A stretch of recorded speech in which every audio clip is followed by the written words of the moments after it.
The year was 2019, and Pastor Mike Henderson stood before his congregation of 12 people in what was once the largest Baptist church in rural Alabama. 20 years earlier, this same sanctuary had overflowed with over 800 worshipers every Sunday. The parking lot that once required traffic directors now echoed with the footsteps of a handful of elderly parishioners. Pastor Henderson didn't know it yet, but his church was about to close its doors forever, becoming one of thousands across the American South, to succumb to what demographers are calling the most dramatic religious transformation in U.S. history. What Henderson was witnessing wasn't an isolated incident.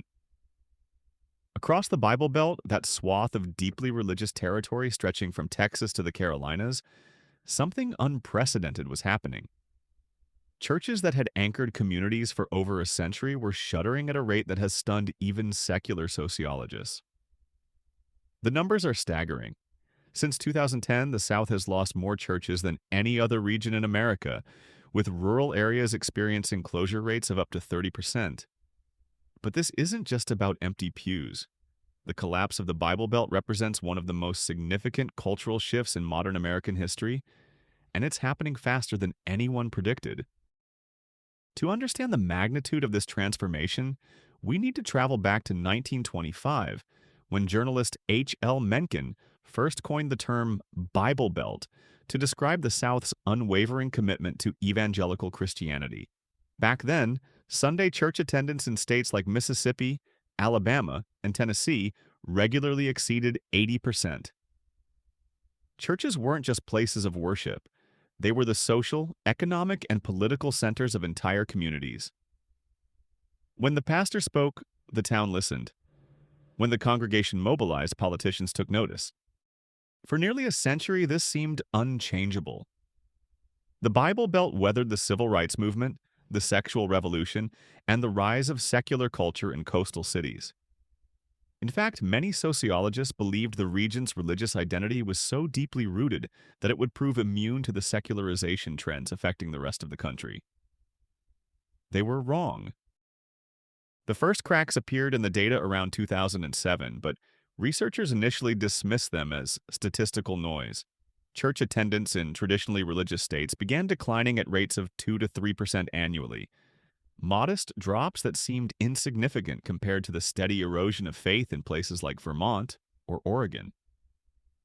But unlike those traditionally secular regions where religious decline had been gradual over decades, the Bible Belt's transformation was accelerating.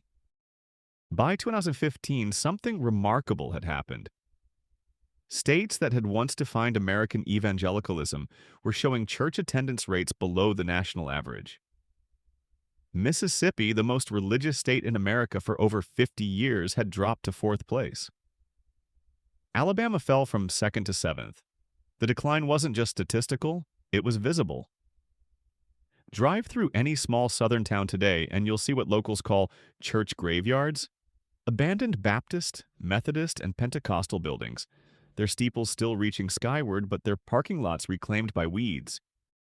Sarah Martinez experienced this firsthand when she returned to her hometown of Clarksdale, Mississippi in 2018 after 15 years in Chicago.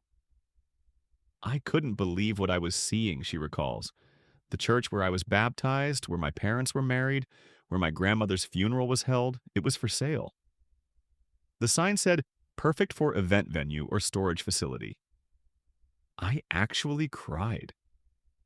Sarah's story is being repeated across thousands of communities throughout the South, as longtime residents return to find the religious landmarks of their childhood transformed into antique stores, community centers, or simply abandoned altogether. But what's driving this unprecedented collapse? The answer isn't singular.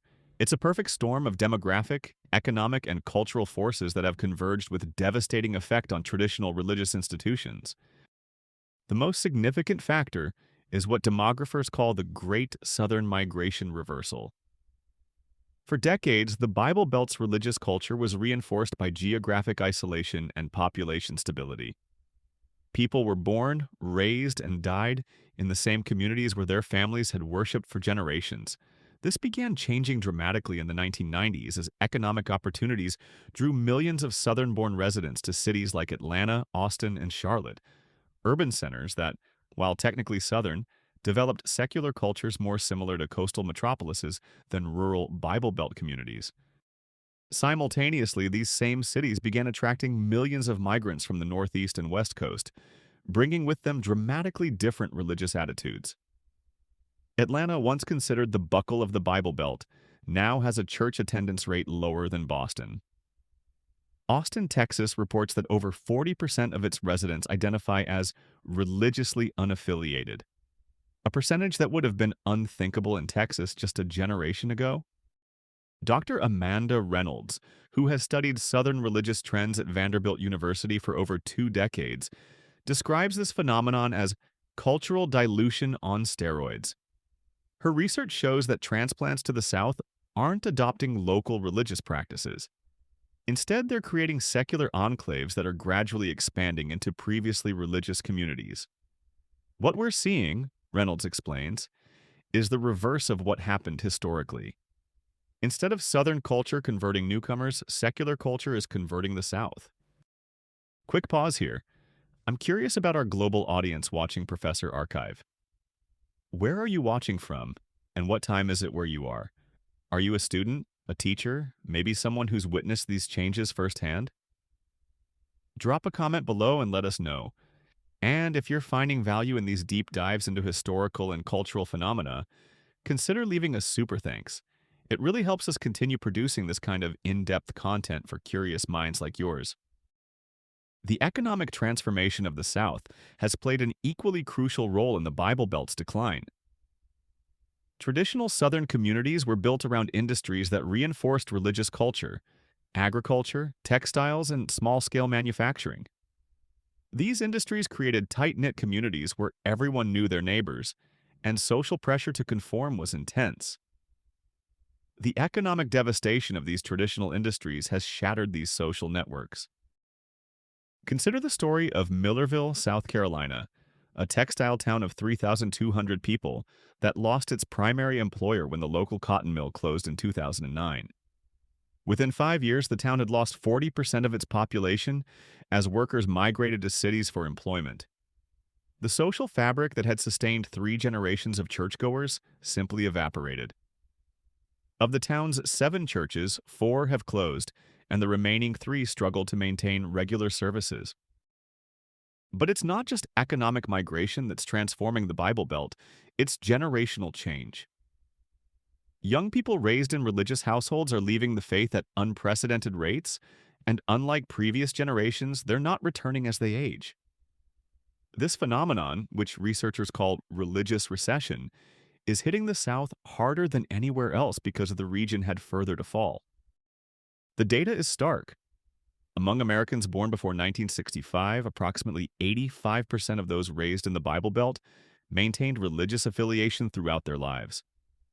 Among those born after 1990, that number has dropped to 42%. More troubling for religious institutions, those who do leave aren't just becoming less observant.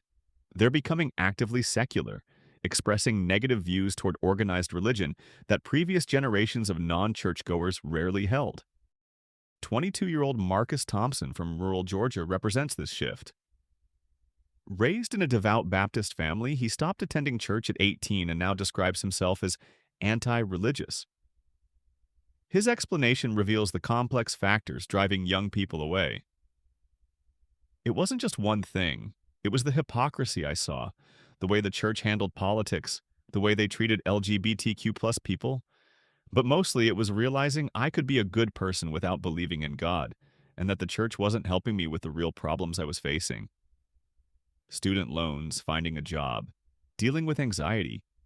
I felt like I was being asked to solve spiritual problems that weren't really problems. Marcus's story illustrates another crucial factor in the Bible Belt's decline: the politicization of evangelical Christianity. Beginning in the 1980s, Southern churches became increasingly aligned with conservative political movements. This strategy initially strengthened religious institutions by giving them political influence and mobilizing congregations around shared cultural values. But it also created a vulnerability that secular forces have ruthlessly exploited. As American political discourse became more polarized, especially during the Trump era, Many Southern churches found themselves forced to choose between religious teachings and political loyalty. This created fractures within congregations that proved devastating to institutional unity. Younger evangelicals, in particular, began questioning whether their churches were more interested in political power than spiritual growth. The COVID-19 pandemic accelerated these trends in ways that caught religious leaders completely off guard. When churches were forced to close for extended periods, many discovered that their congregants didn't miss organized worship as much as expected. Online services, initially seen as temporary substitutes, became permanent alternatives for millions of believers who found they preferred the convenience and personal control of digital worship. But perhaps more damaging was how many Southern churches handled the pandemic itself. The decision by numerous prominent evangelical leaders to resist public health measures created a crisis of credibility that extended far beyond their immediate congregations. When pastors who had preached about loving thy neighbor appeared to prioritize political ideology over community health, it accelerated the departure of believers who were already questioning institutional religious authority. The collapse isn't uniform across the Bible Belt. Urban areas like Nashville, Birmingham, and Raleigh are experiencing rapid secularization, while rural regions maintain higher levels of religious observance. However, even in these rural strongholds, the trends are ominous for religious institutions. Church attendance among rural young people is declining almost as rapidly as in cities, and the economic pressures that drive young people away from rural areas ensure that religious communities are aging rapidly. This creates a vicious cycle. As churches lose younger members, they become less financially viable and less culturally relevant, which accelerates the departure of remaining young people. Small congregations that once supported full-time pastors are consolidating or closing entirely. The Southern Baptist Convention, once the undisputed religious powerhouse of the region, has lost over 2 million members since 2007, with the steepest declines occurring in its traditional heartland states. The social implications of this transformation extend far beyond empty churches. For generations, religious institutions provided social services, community organization, and informal social safety nets throughout the South. As these institutions weaken, communities are struggling to replace their functions. Rural areas are particularly vulnerable as they often lack the secular nonprofit organizations that might fill the gap. Consider mental health services.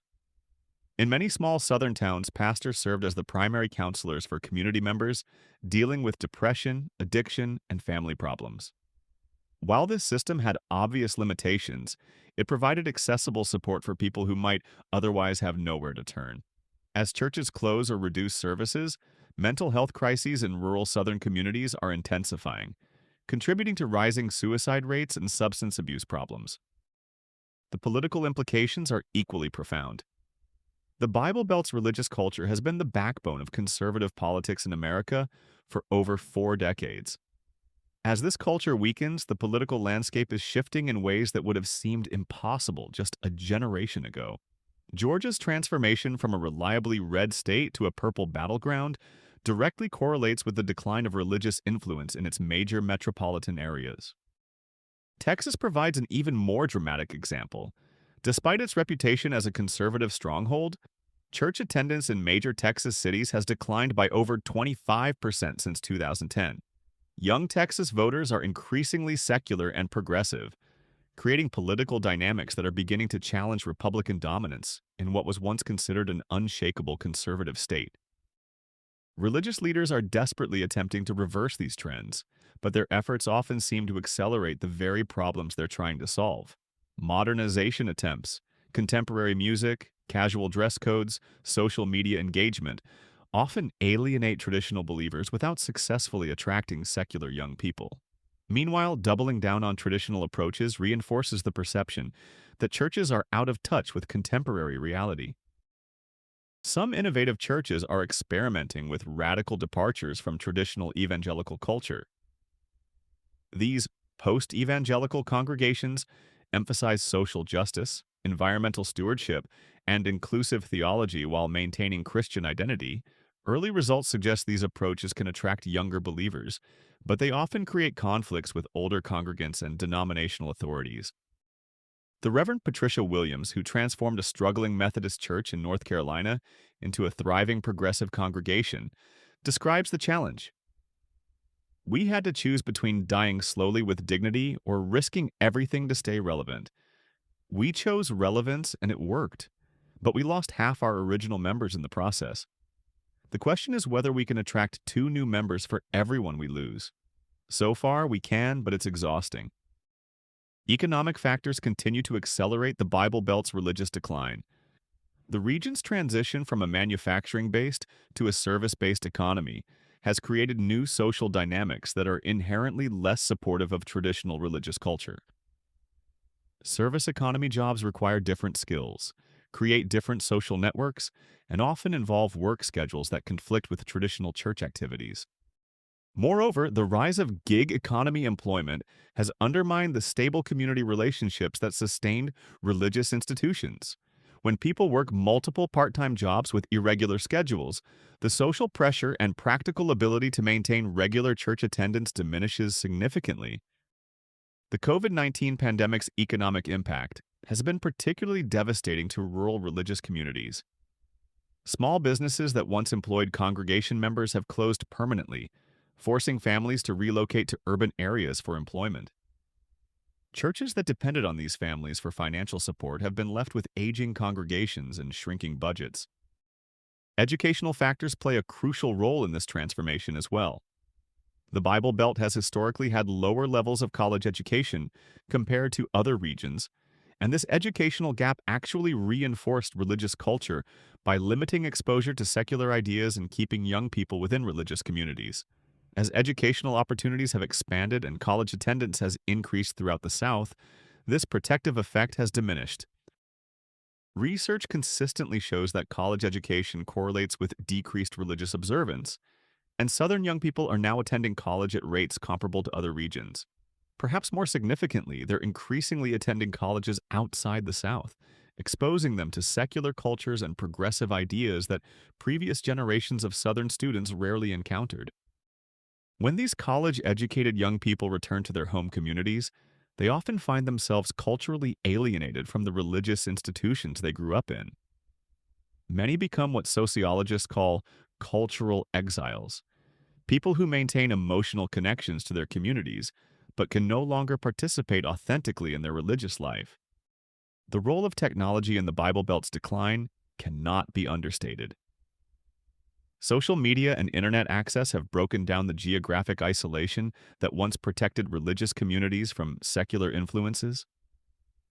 Young people in rural Mississippi now have the same access to diverse ideas and secular culture as their peers in San Francisco or New York. This digital exposure has been particularly challenging for religious institutions because it's undermined their traditional role as gatekeepers of information and moral authority. When pastors' interpretations of Scripture can be instantly compared with thousands of alternative viewpoints online, institutional religious authority becomes much more difficult to maintain. Dating apps have also transformed romantic relationships in ways that challenge traditional religious culture. Young evangelicals increasingly form relationships with people outside their faith communities, and interfaith marriages have skyrocketed throughout the South. These relationships often lead couples away from organized religion as they seek spiritual approaches that accommodate both partners' backgrounds. The decline of the Bible Belt is also creating unexpected cultural innovations. As traditional religious institutions weaken, new forms of spirituality are emerging that blend Christian traditions with secular philosophies. These hybrid approaches often appeal to people who value their religious heritage but reject institutional authority. Spiritual but not religious has become the fastest growing religious category throughout the South, representing people who maintain belief in God or higher power while rejecting organized religion. This trend suggests that the Bible Belt's transformation isn't necessarily creating a completely secular region, but rather a spiritually diverse one where traditional evangelical Christianity no longer dominates. The geographic patterns of this decline reveal fascinating insights about cultural transmission. College towns and military bases, which bring together people from diverse backgrounds, show the steepest drops in religious observance. Interstate corridors, where population movement is highest, also show accelerated secularization compared to more isolated areas. Interestingly, some of the most dramatic religious declines are occurring in suburbs of traditionally religious cities. These areas attract families seeking better schools and economic opportunities, but the suburban lifestyle often proves incompatible with the intensive community involvement that traditional Southern churches require. The generational divide within families is creating unprecedented tensions throughout the Bible Belt. Parents who assumed their children would inherit their faith are discovering that religious transmission is no longer automatic. Family gatherings increasingly feature conflicts between devout grandparents, moderately religious parents, and secular young adults. These intergenerational tensions are particularly acute around major life events. Weddings, funerals, and holidays that once reinforced religious traditions now become battlegrounds over ceremony content, venue selection, and family participation. Many families are struggling to maintain relationships across widening religious divides. The business community throughout the South is grappling with these changes as well. Companies that once could assume a religiously conservative workforce and customer base are adapting to increasingly diverse populations. This has created tensions between traditional business practices, such as Christian-oriented marketing or Sunday closures, and the need to appeal to secular consumers and employees. Some businesses have thrived by explicitly rejecting religious identity and positioning themselves as inclusive alternatives to traditional Southern companies. Others have maintained religious branding, but softened their positions on controversial social issues. The most successful approaches often involve what marketers call strategic ambiguity, maintaining Christian identity while avoiding positions that might alienate secular customers. The transformation is also affecting Southern cuisine, entertainment, and social customs in subtle but significant ways. Restaurants that once automatically closed on Sundays are staying open to capture secular customers. Entertainment venues that avoided alcohol sales due to religious concerns are adapting to more liberal social attitudes. Even funeral practices are changing as families choose secular celebrations of life over traditional religious services. Looking ahead, demographic projections suggest that the Bible Belt's transformation will continue accelerating over the next 2 decades. Current fertility patterns show that secular families in the South are having children at higher rates than religious families, reversing historical trends. Immigration to southern cities continues bringing religiously diverse populations that dilute evangelical influence. Climate change may accelerate these trends as environmental concerns motivate migration patterns that favor urban areas over rural religious strongholds. Younger evangelicals increasingly view environmental stewardship as a moral imperative, creating tensions with older church members who prioritize economic concerns over ecological issues. The political implications of these changes will likely reshape American politics over the next generation. As the Bible Belt's influence wanes, the conservative coalition that has dominated Republican politics since the 1980s will need to find new sources of support. This may lead to more moderate Republican positions on social issues or, alternatively, more extreme positions designed to energize remaining religious voters. Democratic politicians are already recognizing opportunities in traditionally red Southern states where religious influence is declining rapidly. Campaigns that would have been hopeless in the Bible Belt just a generation ago are now competitive, and this trend will likely accelerate as secular populations continue growing. The story of the Bible Belt's collapse reveals broader truths about cultural change in modern America. Institutions that seem permanent and unchangeable can transform with stunning rapidity when underlying social conditions shift. The same technological and economic forces that created global connectivity and economic mobility have undermined the local relationships and stable communities that sustained traditional religious culture. Perhaps most importantly, this transformation demonstrates that cultural change isn't always gradual or predictable. The Bible Belt's religious dominance seemed so entrenched that even secular sociologists assumed it would persist indefinitely. Instead, it's collapsing faster than anyone anticipated, creating social and political changes whose ultimate consequences remain unknown. For Professor Archive, this story represents more than just religious statistics. It's a case study in how seemingly permanent cultural institutions can face rapid obsolescence when they fail to adapt to changing social conditions. The churches, pastors, and believers experiencing this transformation aren't just numbers in a demographic survey. They're people grappling with the loss of communities and identities that defined their families for generations. Whether you view this transformation as liberation from oppressive traditions or the loss of valuable cultural heritage likely depends on your own relationship with religious faith. But regardless of your perspective, the collapse of the Bible Belt represents one of the most significant cultural shifts in modern American history. And it's happening right now, in real time, across thousands of communities throughout the American South. The empty churches and struggling congregations scattered across the former Bible Belt stand as monuments to the impermanence of cultural dominance and the relentless power of social change. Pastor Henderson's nearly empty sanctuary in Alabama isn't just the end of one church. It's a symbol of an entire way of life that's disappearing faster than anyone thought possible. Thanks for joining us on Professor Archive for this exploration of one of America's most dramatic cultural transformations. If you found this deep dive valuable, that super thanks button really does help us continue producing content that goes beyond surface level analysis. Subscribe for more investigations into the forces shaping our world, and we'll see you in the next video.